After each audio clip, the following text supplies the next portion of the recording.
ఆర్థిక పరంగా మనం ఎదుగుతూ ఉన్న క్రమంలో ఇప్పుడు రక్షణ శాఖ రంగ ఎగుమతులు ఏవైతే ఉన్నాయో 21,000 కోట్లకు చేరుకోవడం అనేది మనకు ఎట్లా సపోర్టివ్గా ఉంటుంది? భవిష్యత్తులో ఇంకా మనకు 50,000 కోట్లు 2029కి 50,000 కోట్లు అని టార్గెట్. సో దీనివల్ల మనము ప్రపంచాన్ని ఈ రకంగా శాసించే పరిస్థితి ఉంటుందా? ఈ ట్రేడ్ విషయంలో ఎలా ఉండబోతోంది మన భవిష్యత్తు? ఓకే, సో వన్ థింగ్ ఏంటంటే కాన్స్టెంట్ ఇన్వెస్ట్మెంట్స్ చేస్తున్నాం అనుకోండి, ఇన్వెస్ట్మెంట్స్ చేసి మనము ఈ రెవెన్యూ పెంచుతూ పోయాం అనుకోండి. సో మీకు ప్రతి ఏడాది మీకు 2 or 3% డిఫెన్స్ బడ్జెట్ ఇవ్వాలి మీకు యాన్యువల్ బడ్జెట్ అలొకేషన్స్ లో. The biggest effect will be controlling that budget. ఆ బడ్జెట్ తీసి మనము మీరు ఏమన్నా కూడా modernisation of defence forces or defence forces కి బడ్జెట్ అలొకేషన్ చేయడం అనేది ఏదైతే ఉందో అది basically you know is a cost to the nation. అంటే cost to the nation necessary cost. అంటే మీరు మీరు బేసికలీ డిఫెన్స్ మెయింటైన్ చేయడానికి మన దేశాన్ని డిఫెండ్ చేసుకోవడానికి నెసరీ కాస్ట్. అంటే దానిలో మనకు వచ్చే ప్రాఫిట్ అంటూ ఉండదు. మిగతా వాటిల్లో ఏం చూస్తారంటే మన రూపీ ఎలా వెళ్తుంది, రూపీ ఎలా రిటర్న్ వస్తుందని చూస్తాం. ఇలాంటి వాటిల్లో అంటే ఏంటంటే మీకు బేసికలీ మీ ఖర్చు పెట్టాలి because cost of protecting the nation అంటారు, cost of doing the business అంటారు. సో దీనిలో మీకు ఇన్కమ్ అంటూ ఉండదు. సో బిగ్గెస్ట్ బెనిఫిట్ ఏమొస్తుందంటే ఈ ఆత్మ nirbhar make in India and the export push తోటి మీకు ఏమవుతుంది, part of the defence budget almost 2024-25 physical year లో మీకు 6 లక్షల కోట్లు 7 లక్షల కోట్లు అలొకేషన్ ఉంది. $75 బిలియన్ దాకా అలొకేషన్ ఉంది మీకు. ఆ అలొకేషన్ లో మీరు దీని నుంచి రెవెన్యూ జనరేట్ చేశారనుకోండి, part of it can go to this revenue budget. So me defence expenditure ని మీరు కంట్రోల్ చేసుకోవచ్చు. ఎందుకంటే డిఫెన్స్ ఏముంటుంది, ఫైనాన్స్ మినిస్టర్కి వెళ్ళి ఏం చెప్పొచ్చు, మేమే కొంచెం రెవెన్యూ జనరేట్ చేసుకుంటాం, ఆ రెవెన్యూ మీరు రిటర్న్ అడగదు, మేము మళ్ళీ మా దానిలో ఇన్వెస్ట్ చేసుకుంటాము, మీరు మాకు ఆ పార్ట్ ఆఫ్ అలొకేషన్ మీరు రెడ్యూస్ చేయండి అనేది. That is the biggest benefit we are gonna accrue. So ఏంటి ఆ 20,000 కోట్లు 30,000 కోట్లు you can use in some infrastructure project or some development project for the hinterland. మన రూరల్ ఏరియాస్ డెవలప్ చేయడానికి వాటికి యూజ్ చేస్తుంది. So it is a form of income to our government, to our finance ministry అండి. That is the biggest benefit. Second benefit, మీరు strategic benefit ఏమైతే చూడాలో సెకండ్ది, అది ఏంటంటే మీరు ఇండిజినైజ్ చేసినప్పుడు వెపన్స్ ఇండియాలో మ్యానుఫ్యాక్చర్ అవుతున్నాయి, వెపన్ సిస్టమ్స్ ఇండియాలో మ్యానుఫ్యాక్చర్ అవుతుంది, టెక్నాలజీ ఇండియాలో మ్యానుఫ్యాక్చర్ అవుతుంది, టెక్నాలజీ అప్గ్రేడ్స్ ఇండియాలో అవుతున్నాయి, సాఫ్ట్వేర్ అప్గ్రేడ్స్ ఇండియాలో అవుతున్నాయి, ఆర్టిఫిషియల్ ఇంటెలిజెన్స్ ఇండియాలో డెవలప్ అవుతుంది.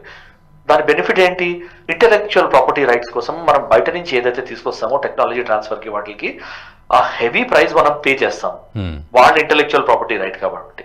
ఇప్పుడు కరెంట్లీ ఏమైపోతుంది, మన టెక్నాలజీ మన దేశానికి పెట్టుకుంటున్నాము, the cost will be minimum to bear minimum. So ఏమవుతుంది, ఆటోమేటిక్ గా మీ డిఫెన్స్ ప్రొక్యూర్మెంట్ కాస్ట్ తగ్గిపోతాయి. డిపెండెన్స్ ఫారెన్ టెక్నాలజీ రావాలి మీకు, రిపేర్ కి, మెయింటెనెన్స్ కి, లైఫ్ టైమ్ సపోర్ట్ కి ఫారెన్ టెక్నాలజీ మీద, ఫారెన్ సపోర్ట్ మీద మీరు డిపెండ్ అయి ఉంటారు. ఇండిజినైజ్ అయింది అనుకోండి, సే ఫర్ ఎగ్జాంపుల్ ఇచ్చాపూర్ లో రైఫిల్ ఫ్యాక్టరీ ఉంది, రైఫిల్ ఏదో ఇష్యూ ఉంది, రైఫిల్ ఏదో ఇంప్రూవ్మెంట్ చేయాలి, మీరు ఎవరికో రాయక్కర్లేదు, ఇచ్చాపూర్ లో ఉన్న మన ఒక డివిజన్ ఉంటుంది ఈ డీజీక్యూకి రాసి, బాబు ఈ వెపన్ లో ఈ ఇష్యూస్ వస్తున్నాయి, మేము కాశ్మీర్ లో -20 -30 డిగ్రీస్ లో ఆపరేట్ చేసినప్పుడు ఈ ఇష్యూస్ వస్తున్నాయి, డెజర్ట్ లో 55-60 డిగ్రీస్ లో ఆపరేట్ చేసినప్పుడు ఈ ఇష్యూస్ వస్తున్నాయి, ఎక్స్ట్రీమ్ మాయిశ్చర్ అంటే వర్షాలు వాటిల్లో పంజాబ్ లో వాటిల్లో ఈ ఇష్యూస్ వస్తున్నాయి, ఈ డెవలప్మెంట్ చేయండి అంటే స్ట్రైట్ అవే మన R&Dలోకి అక్కడికే వెళ్ళిపోతుంది. ఎవరి కోసం వెయిట్ చేయగలం మనం. ఒక టైం లైన్ తీసుకుని R&Dలో ఇన్వెస్ట్ చేసి ఆ R&D can be reinvested in improved weapon systems అనమాట. So it becomes very localised and completely controlled atmosphere. మన కంట్రోల్లో ఉంటాయి అవన్నీ. And the biggest thing is మన చేతిలో మన ఫ్యూచర్, మన చేతిలో మన కంట్రోల్, మన చేతిలో మన వెపన్ సిస్టమ్స్, మన చేతిలో మన స్ట్రాటజీ ఉంటుంది. That is the biggest benefit we're going to accrue from all these things అండి. Right sir, thank you very much Param గారు. సో ఈ విషయంపై పూర్తి అవగాహన మాకు అందించినందుకు thank you very much sir. Thank you Raghumurthy గారు. యా, సో అదండి పరిస్థితి. మొత్తానికి 2,000 కోట్ల నుంచి మనం ఈరోజు 21,000 కోట్లకు భారత రక్షణ శాఖ రంగానికి సంబంధించిన ఎగుమతుల్ని మనం అది పరిస్థితి అక్కడి వరకు వచ్చాం మనం. సో 2029-30 కల్లా కూడా 50,000 కోట్లు టార్గెట్గా పెట్టుకొని ముందుకెళ్తున్నాం.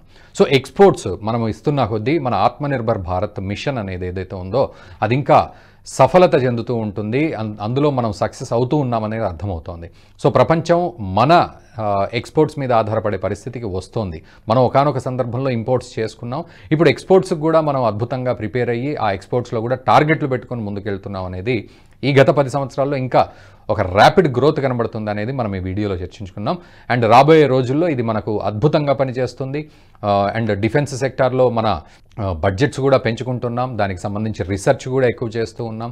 సో ఇదొక మంచి తరుణం అనే అనుకోవాలి. అంటే యుద్ధాలు రావాలని ఎవరు కోరుకోరు, కానీ మనం ఎంతవరకు సమాయత్తం అయ్యాము అనేది మాత్రం ఖచ్చితంగా ఇక్కడ కన్సిడర్ చేసే పరిస్థితే.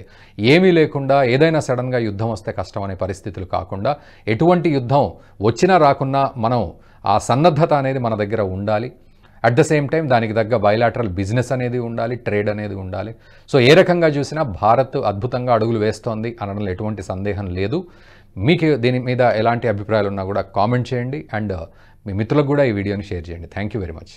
ఈ వీడియో మీకు నచ్చినట్టయితే లైక్ చేయండి, 10 మందికి షేర్ చేయండి. అలాగే కామెంట్ల రూపంలో మీ అభిప్రాయాలను మాతో పంచుకోండి. Nationalist hub group of channels ను సబ్స్క్రైబ్ చేసుకుని తెలుగునాట జాతీయవాద జర్నలిజాన్ని ప్రోత్సహించండి. ఈ వీడియో కింద ఉన్న బెల్ ఐకాన్ పై క్లిక్ చేయడం మర్చిపోవద్దు.